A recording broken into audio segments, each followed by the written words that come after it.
May relasyon kami ng anak ng asawa ko.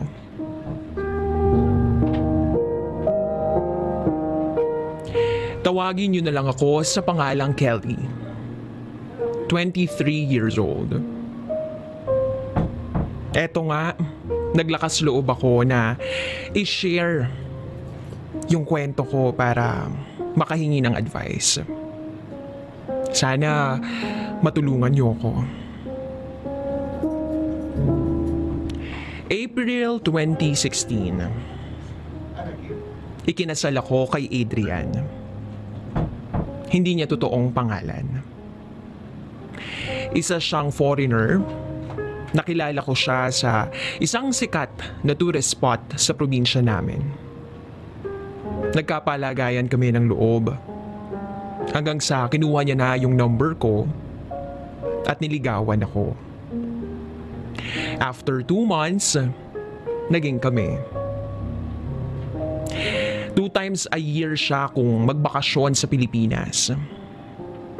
And then after a year, nag-propose siya sa akin. Ikinasal kami sa probinsya ko. Before siya bumalik ng Norway, pumunta kami ng Maynila para ayusin ang mga paper ko. Kasi gusto niya daw na makapunta ako sa lugar nila para naman daw ma-meet ko ng personal ang mga family members niya. Especially yung anak niya. Kung hindi niyo na itatanong, may anak na yung asawa ko. Meron siyang 2 anak. Yung panganay, matanda sa akin ng 5 years. At yung bunso naman, mas matanda sa akin ng 2 years. And by the way, 62 years old na ngayon ang asawa ko. Bale, 39 years ang age gap naming dalawa. Sa mga panahong nakakasama ko ang husband ko, hindi importante sa akin yung edad niya. Ang mahalaga, mahal namin ang isa't isa. Fast forward, August 2017.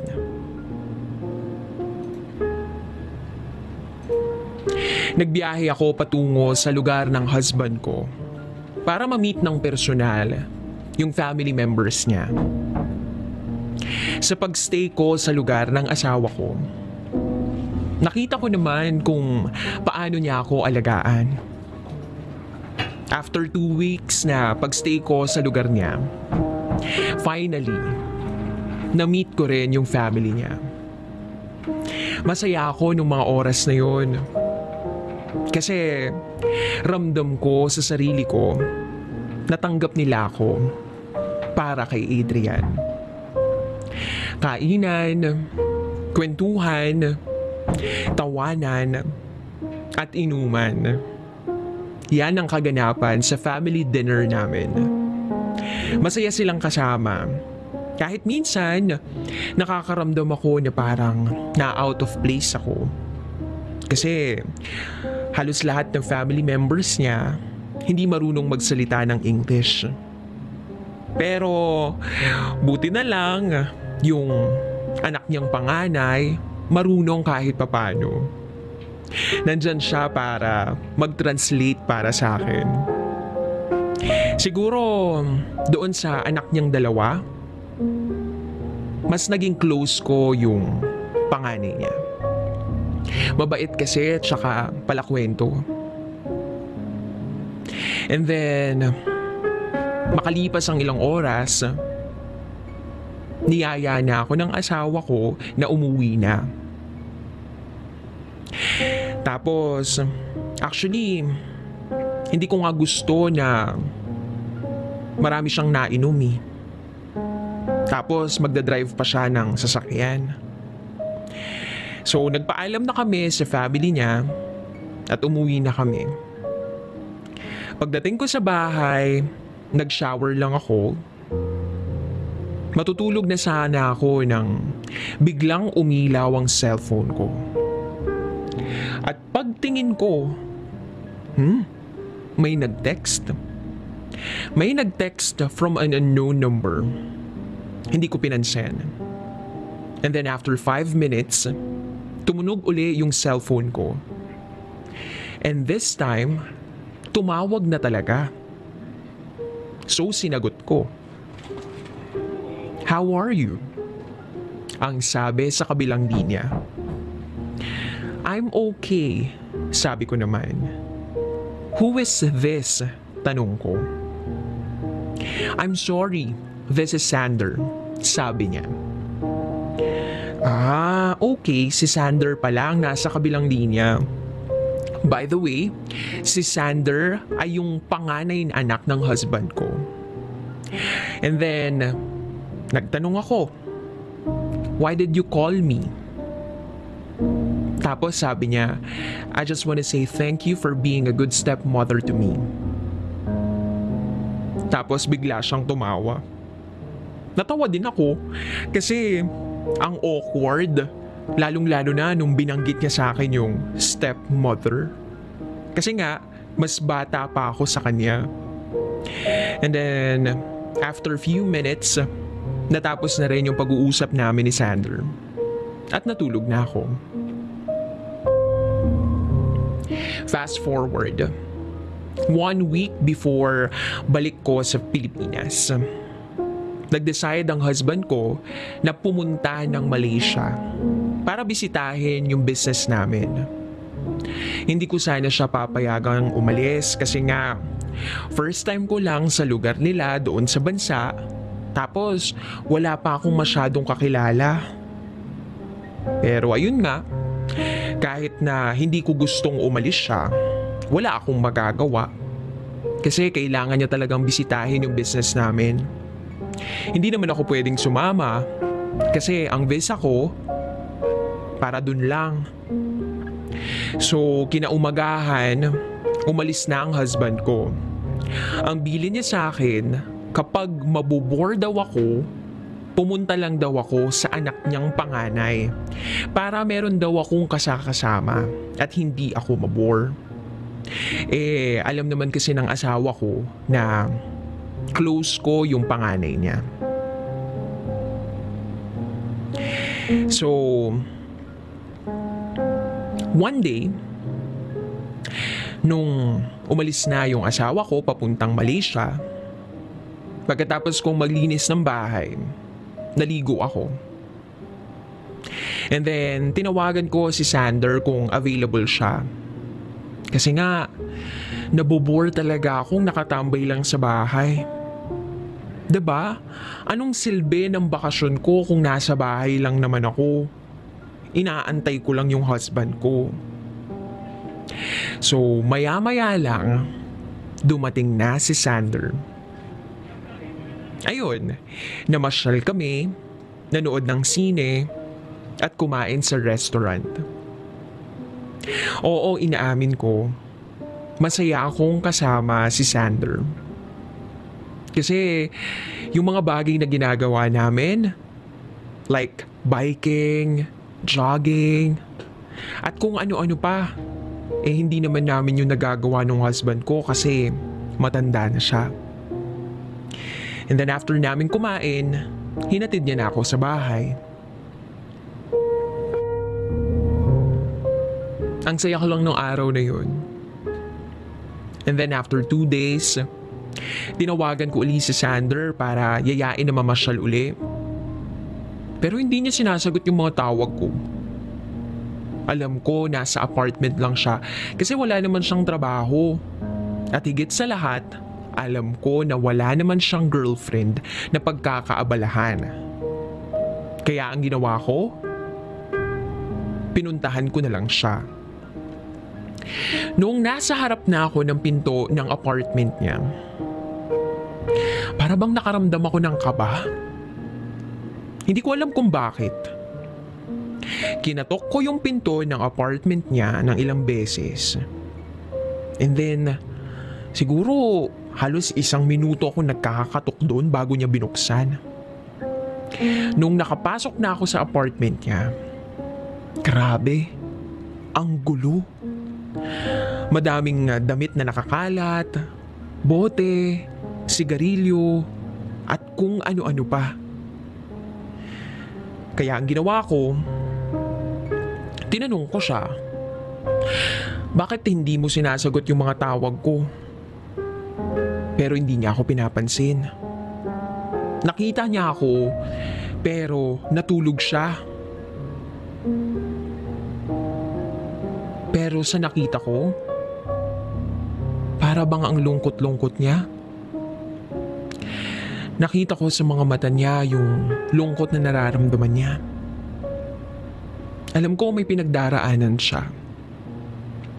Kasi almost 3 months na ako na nandoon, nakilala ko na siya, ilang beses ko na siyang nakita na nagkakaganoon. Alam ko nagtataka rin kayo kung bakit siya ganoon. Actually, may depression si Sander. Yun siguro yung dahilan kung bakit minsan mas gusto niyang mapag-isa.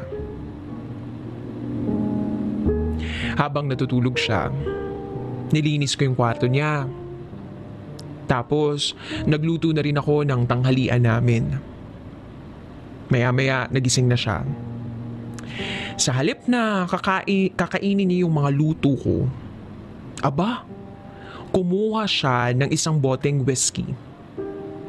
Uminom siya habang naninigarilyo. Pinigilan ko siya, pero hindi siya nagpapigil. Hayaan ko na lang daw muna siya. Kasi wala naman daw kwenta yung buhay niya. Walang kwenta yung buhay niya simula nung bata pa raw siya. Nagsimula kasi siyang madepress nung naghiwalay yung mama at papa niya. Kasi raw, niloko ng papa niya yung mama niya. Kaya raw naghiwalay sila. Hindi daw ine-expect ni Sander na masisira yung pamilya niya. Habang nagkukwento siya, awang-awa ako sa kanya. Alam ko sa sarili ko na hindi madali para sa kanya yung mga pinagdaraanan niya. Naalala ko tuloy yung sinabi niya na siya na daw yung pinakamalungkot na tao sa buong mundo. Kasi yung mama, tsaka yung papa niya, may kanya-kanya ng pamilya. Yung kapatid niya naman daw, masaya na sa buhay niya. Pero siya daw, nahihirapan at nilalabanan yung madilim niyang buhay. Sabi niya, nagkaroon pa raw siya ng karelasyon dati pero hindi naman daw nagtagal. Habang nagsasalita siya, hindi ko alam kung bakit ako nasasaktan. Ang sakit sa dibdib na nakikita kong nahihirapan siya. At para bang kinukurot yung puso ko habang umiiyak siya. Alam ko, hindi niya deserve na mahirapan. Hindi niya deserve masaktan.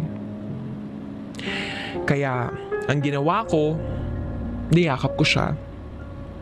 At sinabi sa kanya na, nandito lang ako, hindi kita iiwan.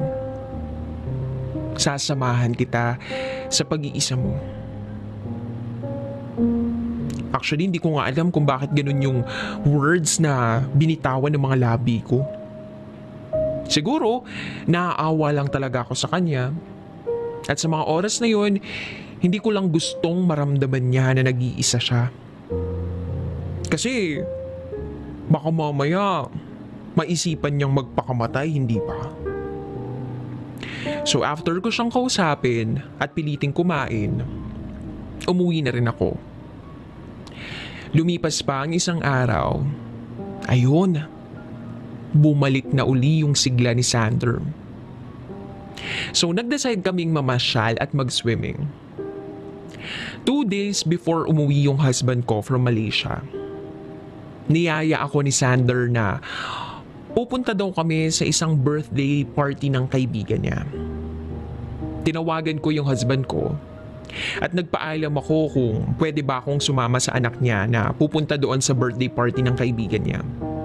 At pumayag naman ang husband ko. 8 p.m. nang sinundo ako ni Sander sa bahay.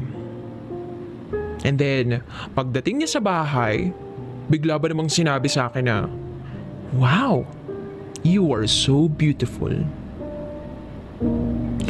Nung sinabi niya yun, nakaramdam ako ng pag-iinit ng pisngi. Alam ko, hindi yun yung unang beses na narinig ko yun sa kanya.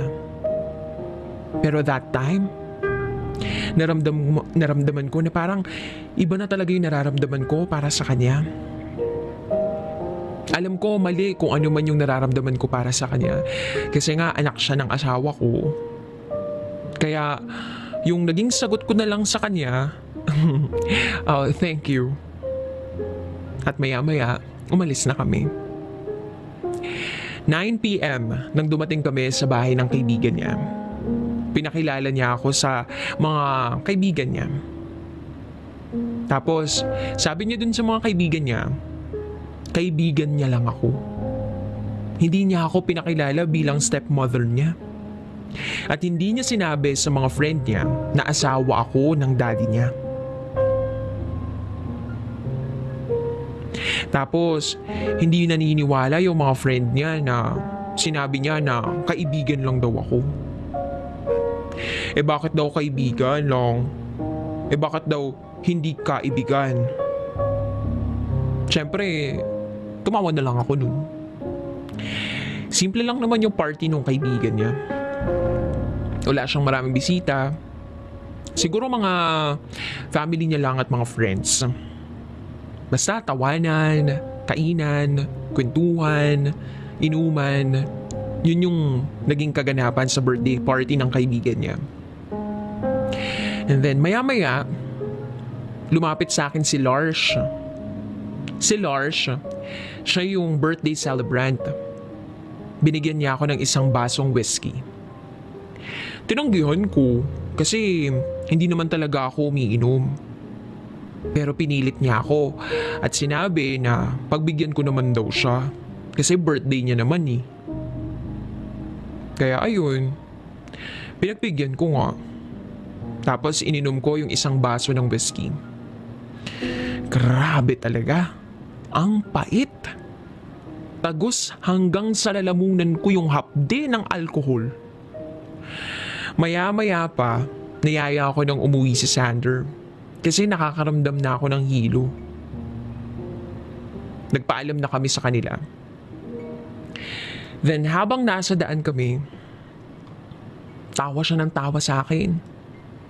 Ang sabi niya, para daw akong lobster sa sobrang pula. Kaya yung ginawa namin, nag-stop over kami sa isang convenience store, bumili ng ice cream. Kasi sabi niya, maganda raw kainin yung ice cream pag nahihilo ka. In fairness, tama naman siya. Kasi pagkatapos kong kumain ng ice cream, I feel better. Maya-maya pa nakarating na kami sa apartment niya. Doon kami unang dumaan kasi may mga gamit pa ako na kukunin doon. Magpapahatid na sana ako sa kanya kaso pinigilan niya ako. Bibili daw siya ng pagkain sa labas at sasamahan ko raw siyang kumain ng hapunan kasi hindi raw siya nabusog sa birthday party ng kaibigan niya. Kaya ayun, pumayag ako at lumabas na siya para bumili ng pagkain. Habang hinihintay ko siya, kinuha ko yung cellphone ko sa bag ko para i-check kung tumawag na yung husband ko. Pero lowbat na yung phone ko kaya chinarge ko. After 2 minutes, nakita ko sa screen ng phone ko na tumatawag si Adrian. Nakita ko rin na 5 beses na siyang tumawag. Hindi ko nasagot yung tawag niya. Kaya yung ginawa ko, tinawagan ko siya. And then maya-maya sinagot niya yung tawag ko. Medyo nagulat ako kasi ang ingay. So tinanong ko siya, bakit maingay? Tinanong ko kung nasaan siya. Ang sabi niya, Nasa loob daw siya ng kwarto niya at matutulog na daw siya. Hindi ako naniniwala sa kanya kasi alam ko sa sarili ko na wala siya sa kwarto niya. Kasi maingay, tapos may nagsisigawang babae. Nakaramdam na ako ng kaba sa sarili ko ng mga oras na yun. At para bang nanginginig na yung buong katawan ko. Gusto kong umiyak pero pinipigilan ko yung mga luha ko habang sinasabi sa sarili ko na sana mali ang hinala ko. Alam ko, sobrang lasing ni Adrian ang asawa ko. Kasi halos hindi siya makapagsalita sa sobrang kalasingan niya. And then maya-maya pa may narinig akong isang boses ng babae na tinatawag ang pangalan ng asawa ko. Tinanong ko siya kung sino yung babaeng yun. Instead na sagutin niya yung tanong ko, binabaan niya ako ng cellphone. Akala ko wala na siyang load kaya tinawagan ko siya. Pagkatawag ko sa kanya, hindi ko na siya makontak. Pinatayan ako ng phone ng asawa ko. Yung mga luhang kanina ko pa pinipigilang iiyak, unti-unti nang nakawala sa mga mata ko. Hindi ko alam kung ano yung iisipin ko sa oras na yun. Gulong-dugulo talaga ako. Pero isa lang ang sigurado ako. Niloloko na ako ng asawa ko. Maya-maya dumating na si Sander. Bit-bit ang pagkain na binili niya. Nagulat siya kung bakit daw ako umiiyak at sinabi ko sa kanya lahat-lahat ng nararamdaman ko. Niyakap niya ako ng sobrang higpit. At sinabi niya sa akin na nandito lang ako para sa'yo, hindi kita iiwan. Dadamayan kita sa kung ano man yung nararamdaman mo ngayon. At doon na ako napahagulgol ng iyak. Nagulat na lang ako nang bigla niyang sinuntok ang sahig. Sabay sabing, hindi mo deserve na masaktan at lokohin. Ang sira ulo niya para gawin niya sa'yo yun. After kong naramdaman sa sarili ko na okay na ako, kumalas ako sa pagkayakap niya. Tumayo ako at walang pasintabing pumunta sa kusina at kumuha ng whiskey. Alam ko hindi ako umiinom ng mga strong alcoholic drinks, pero sa mga oras na yun, gusto kong makalimutan kung ano man yung nararamdaman ko sa puso ko. Maya-maya sinamahan na rin ako ni Sander hanggang sa nalasing na ako. Alam ko sa sarili ko na umiiyak na ako ng mga oras na yun. Hindi lang dahil sa lasing ako kundi dahil sa sakit na nararamdaman ko. Ang sakit-sakit yung ginawang panlolo ko sa akin ng asawa ko. Sigarilyo dito, inom dito. Yan yung kaganapan nung gabing yun. Hanggang sa hindi inaasahang pagkakataon ng gabing yun. Hinalikan ako ni Sander sa labi ko. Hindi ko siya tinulak o sinampal. Basta nilabanan ko yung halik na gusto niya. At doon, may nangyari sa amin. Oo, may nangyari sa amin ng anak ng asawa ko. Alam ko sa mga oras na yun, mali yung ginagawa ko. Mali yung ginagawa namin ng anak niya. Kasi may asawa ako at yung taong kahalikan ko ay anak niya pa mismo. Pero sa mga oras na yun, nakalimutan ko na yung taong kahalikan ko ay yung anak ng asawa ko.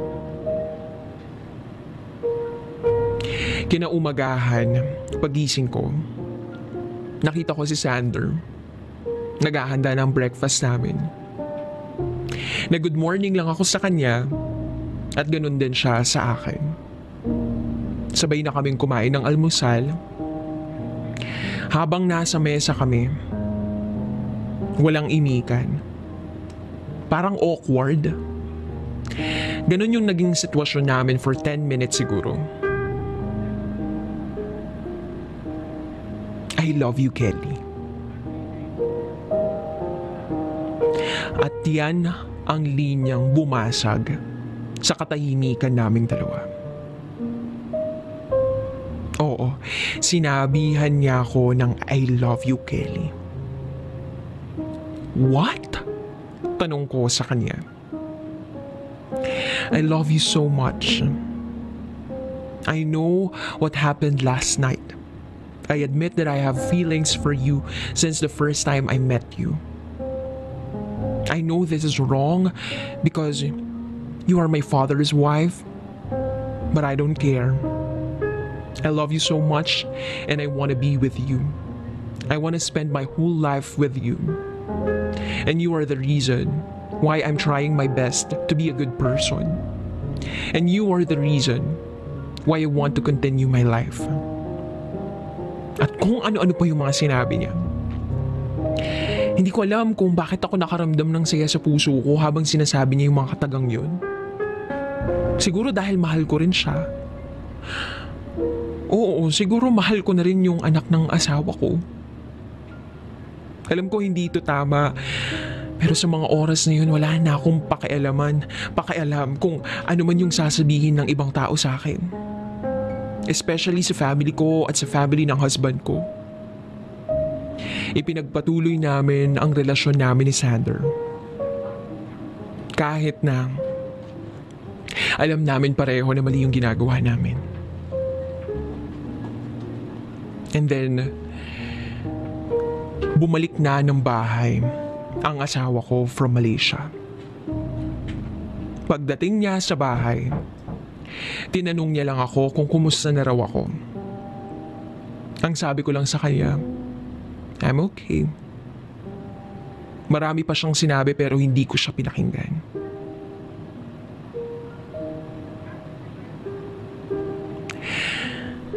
Marami pang naging kaganapan sa buhay ko bago ako bumalik ng Pilipinas. Yung relasyon namin ni Sander, naging matatag. Hanggang sa nakauwi ako ng Pilipinas. Oo. In love na nga rin siguro ako sa anak ng asawa ko. Marami pa ang naging kaganapan sa buhay ko bago ako bumalik ng Pilipinas. Ang relasyon namin ni Sander, anak ng asawa ko, ay naging matatag hanggang sa nakauwi na ako ng Pilipinas. Fast forward, May 2018. Bumalik ako uli sa lugar ng asawa ko. Third time ko yun. And then, kung susumahin, almost 1 year na ang naging relasyon namin ni Sander. Almost 1 year ko nang niloloko ang asawa ko. Every time nakasama ko si Sander, masaya ako.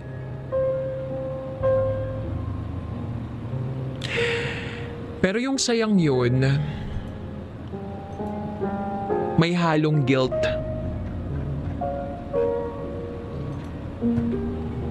Oo, nagigilty ako kasi nga niloloko ko yung asawa ko. And then June, nag-decide si Sander na sabihin na sa papa niya ang relasyon naming dalawa. Hindi niya raw gusto na may kahati siya sa puso ko. 1 p.m. nang dumating siya sa bahay. Nang mga oras na yun, alam kong naguguluhan ang asawa ko sa mga kinikilos namin. Kaya tinanong niya ang anak niya kung may problema raw ba siya. At doon na sinabi ni Sander sa tatay niya na may relasyon kaming dalawa. Hindi makapaniwala ang asawa ko.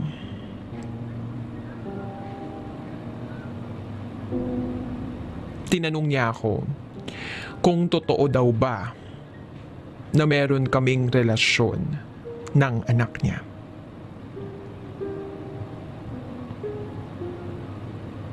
Tangulang ang naisagot ko.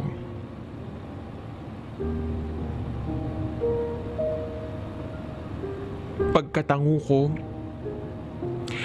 umiyak ang asawa ko sa harapan ko.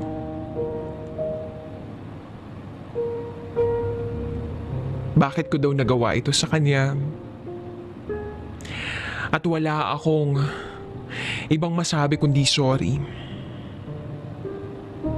Alam ko hindi mabubura ng isang sorry ang lahat ng sakit na nararamdaman ng asawa ko ng mga oras na yun. Awang-awa ako sa kanya.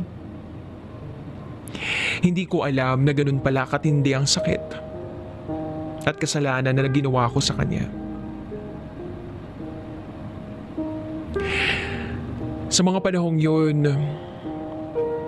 na-realize ko na sa kabila pala ng lahat-lahat na ibinigay niya sa akin, eto pa yung iginaganti ko sa kanya.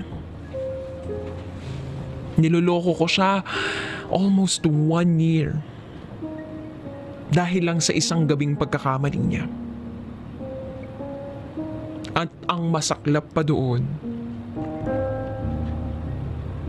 sa anak niya pa mismo.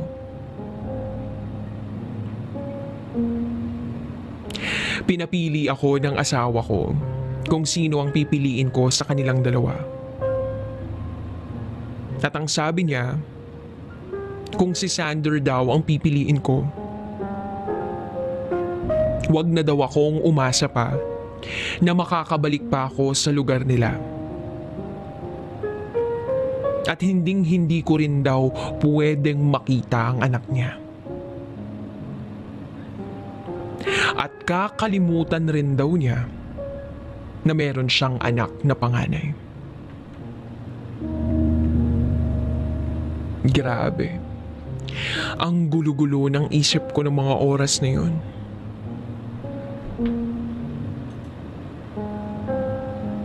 Namili ako.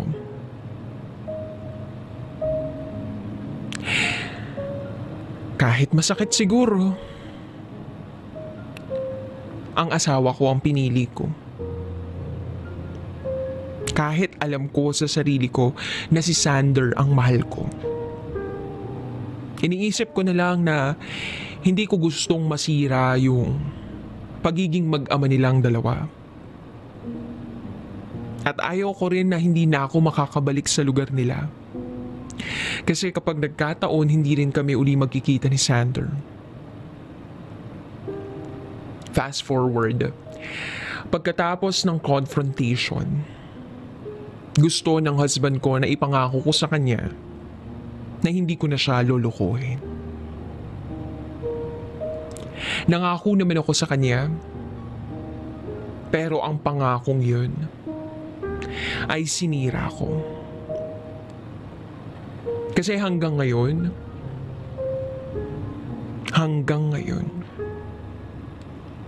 may relasyon pa rin kami ni Sander.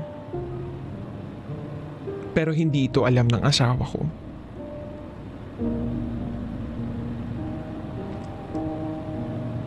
Alam ko isang malaking pagkakamali ang mahalin ko ang anak ng asawa ko.